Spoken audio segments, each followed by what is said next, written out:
So you're thinking about running, but not sure how to take the first step. My name is Brian Patterson, and I'm here to help. Welcome to Brian's RunPod.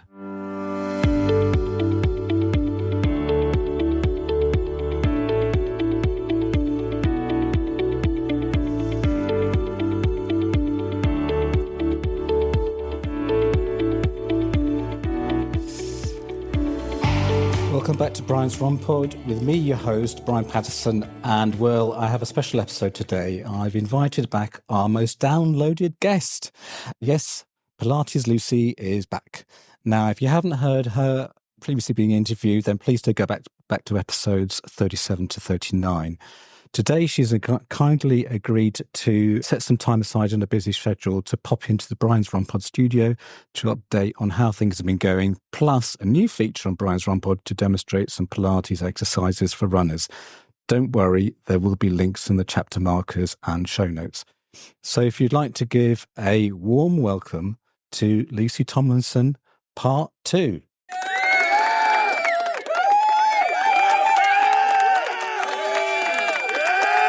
Anyway, how are you today, Lucy? I'm good, yeah. Thank you so much for having me back on. I'm excited to be here. Great. So, first of all, I mean, we know a little bit about you from previous episode, but how's the business been growing since you last were on the show? Yeah, it's good. I think I was on, was it September time when I... Yeah, that's right, yeah. Time's just flying.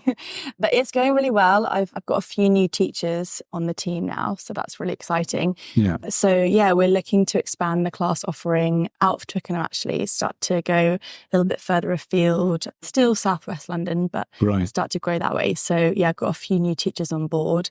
So yeah, and then we've got our retreat happening in September. I was wondering. What's happening about that? I think I mentioned it on the podcast last time. So yeah, we've actually got it fully booked now, which is very exciting. So we're running it in Italy in September of this year and looking to run more the following year, so 2025. Okay. So yeah, if you're interested. So where in Italy? It's in Tuscany. Oh, wow. Yeah. That's going to be amazing. Yeah, borders of Tuscany, Umbria. So yeah, really beautiful. Hopefully September will still be warm, but not too hot. So perfect temperature to practice Pilates in. Yeah. And so when we last talked, you sort of said it was going to be, Pilates stroke yoga. Is that still the case? That I did say that last time. So we've actually just gone with Pilates this time. It's my first retreat and I decided to keep it just Pilates for now, see what the interest was like. And then Ali, who I mentioned last time, I think we're going to be doing more kind of day retreats in London and potentially even in the Lake District. But she's got quite a busy schedule because she is actually studying at the same time. She's doing her acupuncture course. So hopefully we'll bring that in at some point as well. But our schedules didn't quite align, which is why we've just gone Pilates this time. Something's just popped into my head because my wife and I go dancing on every Thursday. Yeah. And it just happens that our dancing teacher is taking up Pilates. Oh, really? Yeah. So she's actually learning to be a teacher, like yourself. Okay. Yeah. So do you know where she's doing her training? Right. I don't know, but I know she said that very soon she's going to Canada. Oh, wow. To be getting taught by someone who had been taught by Joseph. Interesting. Okay. But I mean, the name escapes me or whatever, but I know she was looking, but she actually did say, any guinea pigs, then, we kind of tentatively put our hands up. So we might do it. Yeah. So, but she's taking it up, but I don't know how long, the course is, but it's something that she wants to do. Yeah. What kind of dance does she teach? Well, she used to be a professional ballroom back in the day. So when it was strictly in Brighton, and Blackpool and whatever. So she knows all the Strictly lot, but in her youth, she used to dance at quite a high level. Oh wow! So yeah, because dance and Pilates obviously are often because I remember you saying about how yes. So, but no, she decided to take this up. So obviously I thought I must mention it to Lucy. Yeah. So, you have to put us in touch so we can. Yeah. Yes. I'm happy to be a guinea pig as well. Yeah. Well, she is she's not far from where you teach. Okay. Not giving her a location away, maybe I'll tell you about. But from Twickenham Green, so quite near that. So yeah. But yeah, so it's interesting how it's kind of the word spreading. Yeah. Or whatever. Yeah, definitely. Well, that's good news. More people doing it. Yeah. That's what we want. So I've noticed, just moving on, I noticed on Instagram you're doing loads of reformer work, and it just boggles me how you're able to manage to balance yourself on the reformer sort of thing. But obviously that takes, a lot of training and practice and whatever. Yeah, I mean, the reformer's great. I've been sharing, some exercises that I do on the reformer because I've been teaching mat work for a lot longer than the reformer. So the reformer's great. There's so many different things you can do on it. So I kind of do the videos partly for me to remember what I've been teaching so that I can then progress clients as I go. But yeah, the reformer's great because I think probably some of the things I post look a bit tricky or challenging. Yeah. But it's not just like that. So, I mean, you could come on the reformer if we had one here right now and you would be able to do lots of stuff on it. They're not as scary as they look, basically. Yeah. Is it because you can adjust the tension and... So there's different spring tension. Yeah. Generally, reformers will have 5 different springs, and they're generally 3 heavy, in inverted commas, springs, and then 1 medium and 1 light spring. So then you put on what spring tension you want to get the resistance from. And a heavy spring doesn't necessarily mean it's going to be harder. It actually might mean that you're standing on it, it might give you more balance. Right. Whereas if you put on a really light spring, you could go flying. Okay. So people often think, I'm on a yellow, which is the lightest spring. It's going to be really easy. And then actually it's much more challenging. So you can always kind of try it varies on the type of exercise you're doing. Exactly. And depends on the person and what you want to get out of the exercise. So that's the other great thing about reformer is while it can be really challenging, it can also be really good for rehab. So and older clients, because you're raised up off the floor, you can get an older person to on and off it more easily because they can sit in it. So rather than getting on and off the floor. So my granny's been doing it for a couple of years. Yeah, because you're raised up so she can come on and do it. And, you're working with that spring tension. So you can get you can lie down on it and get the spring tension resistance. And then they have the ropes as well. I don't know if you've seen them. So you can put your feet in the ropes and your hands on the ropes. It's basically a closed chain set of exercises, whereas when you're on the mat, you're in an open chain. So you get the feedback from the machine whilst you're doing the exercises. So different from mat work, but they go really well. If you do both together, you'll really see the benefits and see how they interlink. Can you just explain just the audience for this closed chain and open chain? So if you're on the reformer and you've got your hands in the straps and your feet are on the foot bar, you're closed in terms of you are almost like, if you think of it like a frame, you're in that frame, so you can feel the resistance and you can know where you are in space a little bit more easily than if you're on the mat and you're just in space. Your hands and your feet are free in space. Right, of course. So you kind of haven't got that feedback that you get from the machine. Of course. Okay. Does that make sense? Yeah, so it's like, I know it's not the same thing, but if I was on a leg press. Yeah, exactly. You get the feedback. Yeah, and some exercise, the footwork, which you often start with on the reformer, is essentially you're doing a leg press, your feet are up on the foot bar and you're pushing against the resistance of the spring and trying to resist it as it pulls you back in each time. Okay. So how is... Oh... Well, I like the idea that I don't have to be on the ground. And then how's your, I know this is a running podcast, but how did your granny found it? She enjoys it. She likes it.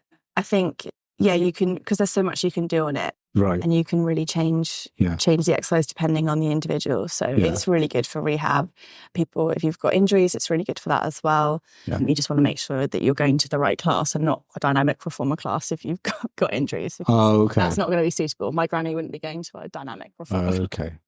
But she found it helps with sort of the everyday functioning. Exactly. And, And she's a lot older now. She was a dancer when she was younger. Oh, right. So she was very mobile and active. But obviously, she's in her 90s now.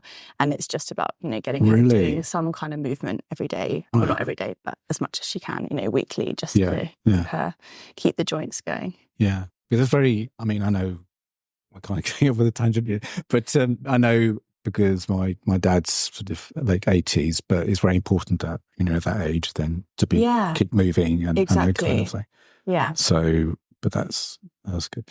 So in terms of, and obviously those type of exercises, any type of exercise in terms of the runner is on the reformer is obviously quite good for runners anyway. Yeah. So if you get the opportunity, then, you can pretty much do, any of those. Yeah, I think I've got a few friends and a few clients who come to the studios that I work at who are really keen runners, and they find the running and reformer Pilates together is such a good combination because you get your cardio and then reformer and any kind of Pilates is strength as well. So it's, really building that strength around the joints, which then is going to support your running. And as we were saying before the podcast, before we started recording, about your core. So again, you're only using your core throughout reformer exercises and mat work Pilates exercises. Going back to your business now, have you found popularity still there in terms of, because I know you just said that, you're kind of been expanding the business with, you've got more teachers, and sort of, are you able to keep pace with the demand, or is it quite steady? Yeah, it's good. I think January always is a big time of the year where, everyone has their New Year's resolutions and things. So we were busy in January and it's kind of kept going like that since. So that's why we're looking to add on more classes, because we're getting pretty much full capacity at the in-person ones anyway. Online is still quite steady, I think. Right. We don't get lots of online inquiries anymore. I think generally people want to be back doing it in person, which I completely understand. But in terms of in-person, the classes are growing and got a nice steady pace. So, which is really good. Really nice to see. People bringing their friends and partners and things. So that's always nice when it grows organically like that. Excellent. And it is, obviously you would have been quite popular in the pandemic anyway, when online. Yeah. And you would have had that growth then. Yes. But you've kind of feel that's kind of leveled off. Yeah, for me personally, I think some people have managed to keep it going post-COVID, but generally people tend to do more like an online platform offering, which we have as well at Welcome Pilates. Yeah. But some people will do that as like their main class offering. So more recordings and videos, and do like a subscription service like that. So the live classes that we do online, which we still have 3 a week, they're full in terms of people we had before, but we haven't really got new clients from that. Right. Okay. So before we get into the exercises, which I'm kind of... Don't be nervous, you'll be fine. I notice you're in jeans, though that might make it tricky. Yeah, I know. I didn't have time to get... Put your leggings on. Yeah, exactly. So, and I will take my trainers off. Okay. So, yeah. Good and start. So what we're going to do is just to let listeners know is that we are actually going to video this, so you will be able to give links to it, because we have a YouTube channel, and you're welcome to see me trying to do this sort of thing. And let's say for people who are kind of a little bit hesitant, or what you found is there may be people who are a little bit hesitant, thinking that don't have a strong core, or maybe the back, because I know when I just recently joined another gym the other day, and I had a session with the PT, and then I thought I'd try out some of the exercises with the PT that he'd showed me, and I pulled my back. Oh, no. Only because, I don't know whether it is because I was just a bit too ambitious doing a clean and jerk or something like that. Yeah. But what kind of advice would you give to people who are just a little bit, maybe, okay, even though they are regularly runners and they're doing something quite new, anything they need to think about first of all, obviously, warming up? Or... Yeah, definitely. So what, in terms of doing the exercises that we're going to do today? Yeah. I would say if they've got the time, watch the exercises first, just so they know where they're going to be going with it. Right. Because I think today we're going to do a couple which we're Yeah. going to show the basics and then progress them on. Yeah. You know, it's always helpful, even when someone new comes to a class, I'll often demonstrate the exercise first just so Yeah. they can see it. And not everyone's a visual learner, but if Yeah. you see it first, then at least your brain kind of knows, okay, that's what we're going to be doing. Yeah. And then it's a little bit more easy to execute it. Mm. I'll give cues as we go and kind of watch points. Yeah. Obviously, as you found, probably your PT would have been correcting you as you went. And then Yeah. when you're by yourself, Yeah. all that goes out the window. Yeah. But I'll try and give prompts, things that I know that tend to go wrong or that people want to look out for, that they can kind of just tune in with their body. But take it at your own pace. Obviously, you're watching it, you can pause the video, Yeah. adjust yourself, and then hit Yeah. play again. But yeah, if you all know your body in that kind of difference between something that's uncomfortable and then like a pain that's not good. Yeah. So if you obviously have any pain that feels like a sharp shooting pain or something that's just, oh no, you know, that's not right. Yeah. I'd just say stop. Yeah. And obviously, you know, medical clearance before doing any of the Oh, yeah. exercises. Yeah, of obviously course, don't do of this course, if you yeah. haven't had medical clearance. But I mean, Because- if they're runners, they're going to be exercising regularly. Yeah. I'd have So thought. some of the exercises, because you sent some ahead of time, which we'll also put on the Yeah, YouTube channel. So the ones with the lunges, yeah. and then if you remind me again, there was a stretching, Yeah, we one. did like a hip opener Yeah. series a hip opener series. Then there was and the side lying series as and well. the sideline series. Yeah, so okay. all of them I would say generally should be fine, Yeah. especially if you're running regularly. Yeah. The lunges can be a little bit, if you have any knee issues, might Yeah. be a bit tricky. Yeah. So I'd say stand near a wall, only go to the range that feels okay for your knees. Yeah. I mentioned in the videos about using cushions and blocks for assistance if you need them, especially if you're on quite a hard floor. It's not that comfortable sometimes for people's knees Yeah. to be in that kneeling position. So yeah, just looking after your joints as you're going and only doing what feels right for your body. Because I don't know if it's with me, sometimes after I've been running, I get soreness in my hips. Yeah. Only because probably I do a job Yeah. where I'm sitting down most of the time. Exactly. So obviously those some of those exercises are quite good to Yeah, really open up the hips. open up. Yeah, I found the same thing when I was doing some training last year. My hips would really ache after running. All right. I'm not the only one. Yeah, Oh, no, good. I mean, I think if you're running regularly, you know, it's part of it, isn't it? You're going to get twinges and certain aches and pains, but the hip ones that I sent you the videos of, so your listeners can watch that one, I really found doing that in the lead up to big runs really, really helped. My hips didn't have nearly as much, or sometimes not at all. Good. But yeah, it's quite a big, strong hip opener. So not the most fun at the time, which you might find out. Really good. If you can do this one before your runs, hopefully it will make a difference. Okay. Right. So it's not padded cell around here. They can't hear the screaming. So hopefully we'll breathe through it. Right. Okay. Without further ado, we'll start. Now, this part of the podcast, I tentatively got Lucy to teach me how to do a couple of the exercises she recommends. Now, I'm not that flexible, pretty much as flexible as cast iron. Plus, I was a bit on the tired side, so I probably didn't perform them that well. Anyhow, if you follow the exercises in the show description, you'll see my efforts. Plus, if you see in the chapter markers in whichever podcast app you use, you can click onto the videos. Now, don't forget to see how Lucy demonstrates the lunges and also the hip openers, not forgetting the side series of exercises. Lucy recommended that you look at the video first so they get an idea of how to do the exercise. Also, a small tip is to maybe do it in front of the mirror, or better still, video yourself.